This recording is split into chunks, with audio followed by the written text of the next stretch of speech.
میرا موبائل اب میری کل دنیا بن گیا ہے، میرا ڈش میری کل دنیا بن گیا ہے، میرے چینلز میری کل دنیا بن گئے ہیں۔ میں اپنے پیارے دوستوں، اپنے بھائیوں سے کہنا چاہتا ہوں، قیامت کے دن اللہ تبارک و تعالی نے ایک نقشہ کھینچا، بڑا خوفناک نقشہ ہے۔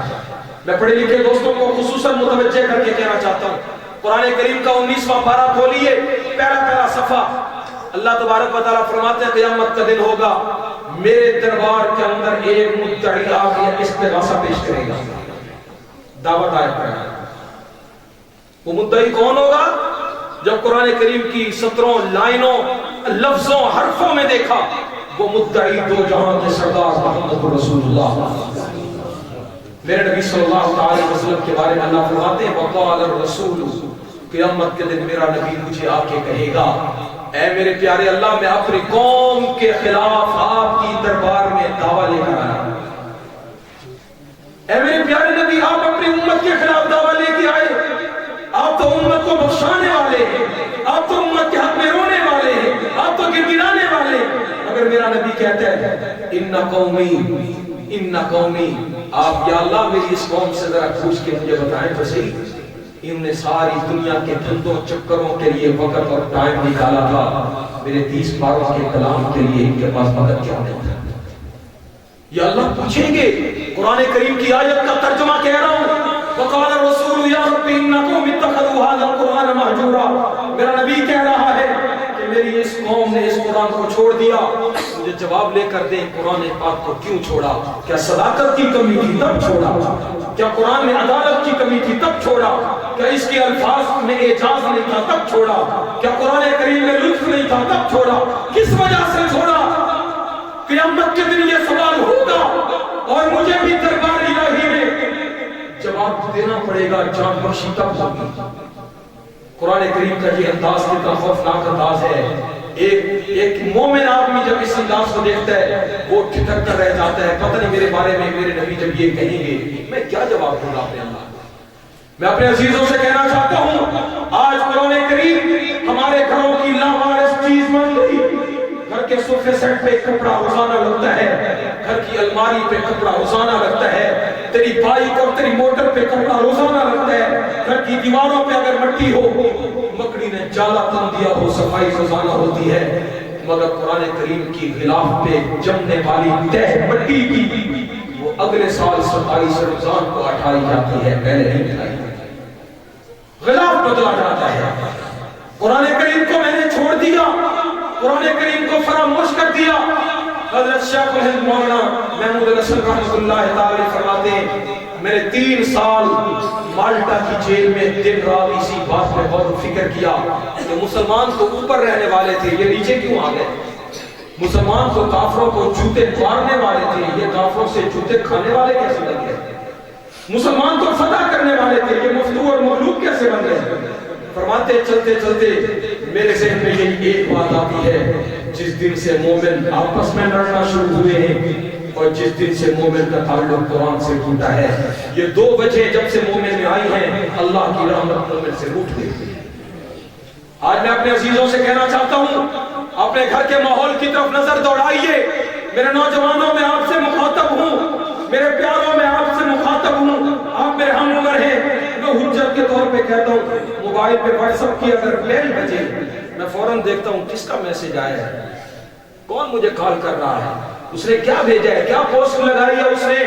فیس بک استعمال کرتا ہوں، میں اسکائپ پہ رابطہ کرتا ہوں بیرون ملک، ان معاملات میں میں بڑا ایکٹیو ہوں۔ لیکن اگر بات آئے اللہ سے ملاقات کی، بات آئے اللہ سے گفتگو کرنے کی، اس میں میرا نمبر بالکل آخری صف میں چلا جاتا ہے۔ میں نے تو بڑی عجیب بات پڑھی ہے کہ اگر کوئی آدمی یہ چاہتا ہے کہ اللہ سے گفتگو کرے، اسے چاہیے وہ قرآن پڑھے۔ جو یہ چاہتا ہے کہ میں اللہ سے باتیں کروں، اسے چاہیے وہ قرآن پڑھے، اور اگر کوئی یہ چاہتا ہے کہ اللہ اس سے باتیں کرے، اسے چاہیے وہ نماز پڑھے۔ قرآن پڑھنے والا اللہ سے بات کر رہا ہے اور نماز پڑھنے والے سے اللہ بات کر رہا ہے۔ میں اپنے عزیز دوستوں سے کہتا ہوں، گھر میں کوئی کمی نہیں ہے، سبزی سالن گوشت سب کچھ ہے، گھر میں مسالہ جات مکمل ہیں، گھر میں سردی گرمی کے کپڑے مکمل ہیں، گھر میں موبائل اور چارجر مکمل ہیں، تمام چیزیں گھر میں وافر مقدار میں ہیں، اور موبائل میں بھی بیلنس ہے، موبائل میں سگنل ہے، موبائل میں پیکج ہے، سب کچھ ہے، اگر میرے گھر میں کمی ہے تو قرآن کریم کی تلاوت کی کمی ہے۔ میں ہاتھ جوڑ کے آج کی اس محفل میں صرف یہی گزارش کرنا چاہتا ہوں، میں زیادہ ٹائم نہیں، 15 منٹ مانگنا چاہتا ہوں ایک ایک نوجوان سے، ایک ایک ہم عمر سے، ایک ایک بزرگ سے منت کے ساتھ، صرف 15 منٹ۔ صبح کا ناشتہ میں اپنے لیے جائز ہی نہ سمجھوں جب تک کہ اللہ کے قرآن کی صفحے کی زیارت نہ کروں۔ میں دل میں طے کروں کہ صبح اٹھوں گا، دفتر بعد میں، موبائل بعد میں، تیاری بعد میں، کپڑوں کی چینجنگ بعد میں، نماز پڑھنے کے بعد سب سے پہلا کام قرآن کریم کی تلاوت ہے۔ زیادہ میں نہیں پڑھ سکتا، ایک پارہ پڑھوں، آدھا پارہ پڑھوں، ایک پاؤ پڑھوں۔ مشکات شریف میں میں نے ایک بڑی عجیب حدیث پڑھی، میرے نبی صلی اللہ علیہ وسلم ارشاد فرماتے ہیں جو حافظ، جو قاری بڑی آسانی سے قرآن پڑھتا ہے اس کو ایک ایک حرف پہ 10 نیکیاں ملتی ہیں، اور جو بیچارہ اٹک اٹک کے پڑھتا ہے، پڑھ نہیں سکتا، کوشش کرتا ہے پھر بھی پڑھتا رہتا ہے، میرے نبی فرماتے میں محمد ضامن ہوں جس کو قاری کے مقابلے میں ڈبل اجر و ثواب لے کر دوں، ایک اجر قرآن پڑھنے کا اور دوسرا اجر تکلیف اٹھانے کا۔ میں اپنے عزیز دوستوں سے کہنا چاہتا ہوں ہمارے گھروں میں قرآن کریم کی تلاوت نایاب ہو گئی ہے، ہم قرآن کریم سے تعلق جوڑیں، اور میرے نوجوانوں میں آپ سے مخاطب ہوں، میں آپ سے کہنا چاہتا ہوں بڑا پیارا جملہ، مجھے دنیا کی کسی چیز پہ اتنی بے اعتمادی نہیں جتنی اپنی زندگی پہ بے اعتمادی ہے، مجھے اپنی زندگی پہ بڑی بے اعتمادی ہے۔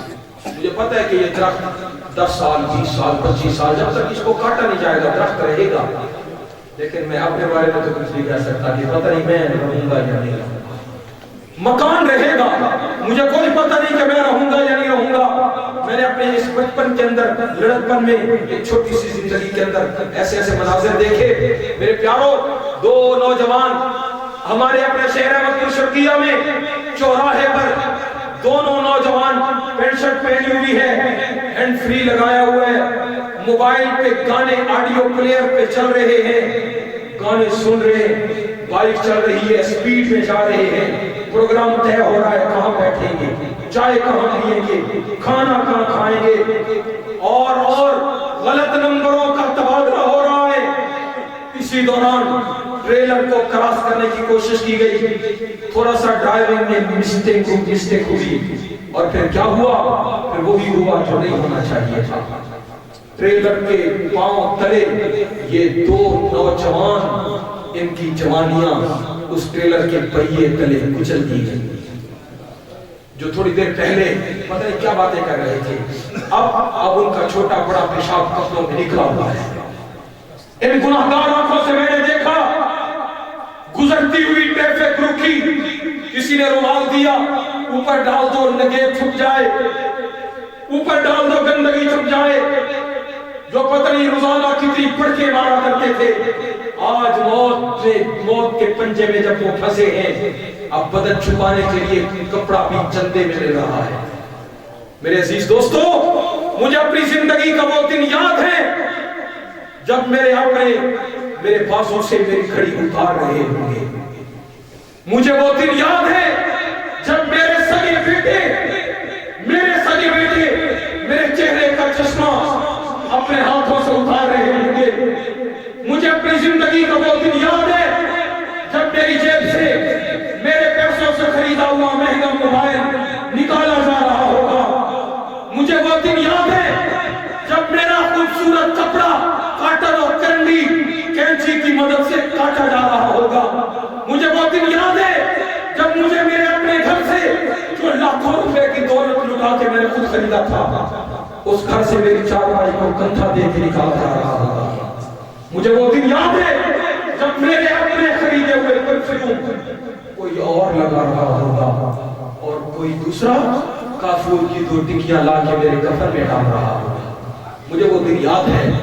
مجھے سورج کے چڑھنے کے بعد سورج کے ڈوبنے پہ اتنا یقین نہیں ہوتا جتنا اپنے ڈوب جانے کے یقین ہوتا ہے۔ ہو سکتا ہے سورج بعد میں ڈوبے، میں پہلے ڈوب جاؤں، ہو سکتا ہے چاند پہلے نہ ڈوبے میں پہلے ڈوب جاؤں، ستارے پہلے نہ ڈوبے میں پہلے ڈوب جاؤں۔ میرے پیارے جوانوں، جوانی کا مان کس لیے ہے؟ یہ جوانی کا ناز کس لیے ہے؟ میں ہاتھ جوڑ کے کہنا چاہتا ہوں، اس محفل کو بساطت بنا کے کہنا چاہتا ہوں، اب ادھر ادھر چھوڑو، اپنی آپ پر غور کرو، مجھے کیا کرنا چاہیے اور میں کیا کرتا ہوں۔ میں باہر روڈ پہ جاؤں، ایک سائیکل والے سے لے کر ایک ٹرک ڈرائیور تک کسی سے بھی پوچھوں، میاں تم کہاں سے آ رہے ہو، کہاں جا رہے ہو، ان سب کو پتا ہوگا کہ ہم کہاں سے چلے، کہاں جا رہے ہیں۔ ٹرک ڈرائیور عام طور پر پٹھان فیملی سے تعلق رکھتے ہیں، اور پٹھانوں کے بارے میں ہم نے مشہور کر رکھا ہے وہ خر مغز ہوتے ہیں۔ وہ جتنے بھی خر مغز ہیں انہیں اتنا پتہ ہے کہ ہم چلے کہاں سے ہیں اور ہم نے جانا کہاں ہے۔ لیکن میرے پیارے دوست، میں تجھے کہنا چاہتا ہوں کہ آج تک تو نے کبھی بیٹھ کے یہ سوچا تو اور میں چلے کہاں سے ہیں اور ہم نے جانا کہاں ہے؟ ہم کہاں سے چلے؟ یہ آبادیاں، یہ گاؤں، یہ بستیاں، یہ اصل میں میرا گھر نہیں۔ میرے باپ اور میری ماں جنت میں رہتے تھے، میرا اصل گھر وہی ہے۔ عقل مند بندہ وہی ہوتا ہے جو سارا دن کام کاج کر کے شام کو اپنے گاؤں میں واپس آ جاتا ہے۔ صحیح کہہ رہا ہوں غلط کہہ رہا ہوں؟ بکریاں بھی چر چر کے آخر اپنے باڑے میں واپس آتی ہیں، اپنے گھر میں واپس آتی ہیں۔ جنہاں بے عقل بے شعور پتہ کیا کچھ کہتے ہیں، وہ بھی اپنے گھر میں واپس آتی ہیں۔ لیکن میں اشرف المخلوقات ہو کر جنت سے نکل کر دنیا کی رنگینیوں میں اتنا کھو جاؤں کہ مجھے اپنے گھر کا پتہ بھول جائے، جہنم میں چلا جاؤں۔ مجھ سے بڑا بیوقوف اس دنیا میں کون ہوگا؟ میں اپنے عزیز دوستوں سے کہنا چاہتا ہوں، میرے نبی نے میرے ساتھ بڑی محبت کی ہے، خدا کی قسم بڑا پیار کیا، بڑی محبت کی۔ میں بھی تو دیکھوں میں نے اپنے نبی کے ساتھ کیا پیار کیا۔ میں پوچھنا چاہتا ہوں، کبھی تنہائی میں بیٹھ کے سوچ لیجئے گا، میرے آقا نے مجھے سچ بولنے کا کہا، میں نے نہیں بولا۔ میرے آقا نے مجھے امانت داری کا حکم دیا، میں نے نہیں کیا۔ آقا نے نماز پڑھنے کا کہا، میں نے نہیں پڑھی۔ میرے آقا نے شرم و حیا کا سبق دیا، میں نے نہیں لیا۔ میرے آقا نے قرآن کی تلاوت کا حکم دیا، میں نے نہیں کیا۔ کون سا کام ہے میں نے اپنے پیارے نبی کا حکم پہ کیا؟ میں اپنے نوجوانوں کو مخاطب ہوں، اپنے نبی کی محبت کا بدلہ محبت سے دو، اپنے نبی کے پیار کا بدلہ پیار سے دو، اپنے نبی کے عشق کا بدلہ عشق کے ساتھ دو۔ میں باوضو بیٹھ کے کہتا ہوں، خدا کی قسم کل قیامت کے دن جب تک کہ میرا نبی تجھے ساتھ نہیں کرے گا جنت میں نہیں جائے گا۔ لیکن میں محبت کا حق تو ادا کرتا ہوں۔ آج میری جوانی کہاں پگھل رہی ہے، آج میری جوانی کہاں ضائع ہو رہی ہے، آج میرے لڑکپن، آج یہ میری رنگین راتیں کہاں رنگین ہو رہی ہیں۔ میں تو وہ نوجوان پڑھا جو فجر کی نماز پڑھنے کے لیے اپنے گھر سے نکلا، ایک گھر کے قریب سے گزرا، قرآن کریم کی آیت کان میں پڑی، بے ہوش ہو کے گر گیا۔ گھر والے انتظار میں بیٹھے، نماز پڑھ کے آتا ہوگا، چلے نہیں آیا، اشراق پڑھ کے آتا ہوگا، کافی دیر ہو گئی، بندہ نہیں واپس پڑھتا۔ گھر والے دوبارہ گئے، جا کے دیکھا کہ گلی میں بے ہوش پڑا ہے، اٹھایا، گھر لائے، پانی ڈالا، ہوش آیا، کہا کیا ہوا تھا؟ اس نے کہا میں ایک گھر سے گزر رہا تھا، گھر سے قرآن کریم کی تلاوت کی آواز آ رہی تھی۔ کیا آواز تھی؟ جہنم کا ایک منظر اللہ نے بیان کیا تھا، بس اسی منظر کی وجہ سے میں بے ہوش ہو گیا۔ پوچھا گیا ذرا بتاؤ تو صحیح وہ آیت کیا تھی؟ اس نوجوان نے آیت پڑھی اور پھر چیخ ماری، اس چیخ کی وجہ سے روح پرواز کر گیا۔ میں اپنے عزیزوں سے کہنا چاہتا ہوں، میرے پیاروں، یہ قرآن کریم طاقتوں میں سجنے نہیں آیا، میرے سینے میں سجنے آیا ہے۔ ربیع الاول آ رہا ہے، میں اپنے نوجوانوں کو دیکھتا ہوں محبت کے اندر کرتے ہیں، بہت اچھی بات ہے، دیوار کو سجاتے ہیں، مارکیٹ کو سجاتے ہیں، بازار کو سجاتے ہیں، گلی کوچے کو سجاتے ہیں۔ میں تیرے اس سجانے پر کبھی ناراض نہیں ہوتا، میں کہتا ہوں یہ ساری چیزیں بھی سجا، لیکن گلی کا اندھیرا اس کو بھگانے کی ضرورت بعد میں ہے، اپنے من کے اندھیرے کو بھگانے کی ضرورت پہلے۔ تو اپنی گلی میں روشنی کر رہا ہے، تو اپنے سینے میں روشنی کر، اللہ کا قرآن پڑھ، تیرا سینہ روشن ہو، قرآن پڑھ، آنکھیں روشن ہو، قرآن پڑھ، کان روشن ہو، قرآن پڑھ، دماغ روشن ہو، کان پر، کان سے، کان میں قرآن، آنکھ میں قرآن، دماغ میں قرآن، سینے میں قرآن، دل میں قرآن۔ جب تیرے پورے جسم میں قرآن ہوگا، قیامت کے دن یہ قرآن اس وقت تک اللہ کا دربار نہیں چھوڑے گا جب تک کہ تجھے جنت میں نہ لے جائے۔ سبحان اللہ۔ میں نے تو قرآن کریم سے تعلق توڑ رکھا ہے، میں نے آنکھوں کو کانوں کو وقف کرا دیا کسی اور کھا دیا۔ قرآن کریم کے لیے میں نے ٹائم ہی نہیں نکالا ہے۔ میں اپنے پیاروں اپنے عزیزوں سے کہنا چاہتا ہوں، نبی کریم صلی اللہ علیہ وسلم کی محبت کا تقاضا یہ ہے، ہم سب چیزیں سجائیں مگر اپنے دل کو پہلے سجائیں، اپنے آقا کی محبت کے ساتھ، اپنے نبی کے پیار کے ساتھ، اپنے محمد کی سچی عقیدت کے ساتھ۔ اور میرے آقا صلی اللہ علیہ وسلم نے ایک حدیث، جو حدیث میں نے پڑھی ہے میں اس کا ترجمہ بھی عرض کروں۔ میرے نبی فرماتے ہیں مومن بننے کے لیے محبت رسول کا ہونا ضروری ہے۔ اور ایک مسئلے کی بات یہاں علماء کی موجودگی میں بھی کہنا چاہتا ہوں، محبت رسول کا یہ مطلب نہیں کہ ہم نے اپنے نبی سے صرف محبت کرنی ہے، نہیں۔ میرے نبی فرماتے ہیں کہ اگر ابا جی سے بھی محبت، امی جی سے بھی محبت اور نبی سے بھی محبت، ابا جی کے برابر، امی جی کے برابر، میرے نبی فرماتے ہیں میں اس امتی کو مومن ماننے کے لیے تیار نہیں۔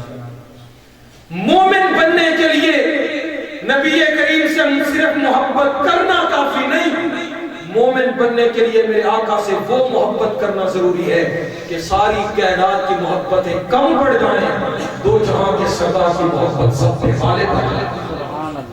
جب تک یہ محبت نہیں ہوگی، جب تک یہ پیار نہیں ہوگا، جب تک کہ یہ الفت نہیں ہوگی، علماء نے لکھا کہ اس وقت تک اس آدمی کو میرے نبی صحیح معنوں میں پکا مومن نہیں مانتے۔ ہم اپنے گھروں کے اندر قرآن کریم کی تلاوت کا ماحول بنائیں۔ میں ہاتھ جوڑ کے بزرگوں سے کہوں گا، گھر کے سرپرستوں سے کہوں گا، اپنے گھر کے اندر ماحول پیدا کیجئے، اعلان کیجئے گھر میں ناشتہ سب بعد میں کریں گے، قرآن پہلے۔ اچھا چلو، اگر میں ایک اور بات بھی کہہ دیتا ہوں، اگر یہ بڑا مشکل مرحلہ لگ رہا ہے تو چلیں آپ ٹرائی کے طور پر کریں، ایک مہینے کے لیے صرف کر لیں۔ اگر ایک مہینے کے بعد اپنی زندگی میں چینجنگ پتہ چلے، محسوس ہو، انقلاب آتا ہوا محسوس ہو، گھر میں امن، سکون، محبت، پیار، یہ چیزیں پیدا ہوتی ہوئی محسوس ہو، آپ اس عمل کو جاری رکھیں۔ اور اگر نہ ہو پھر تو جان اور تیرا کام جانے۔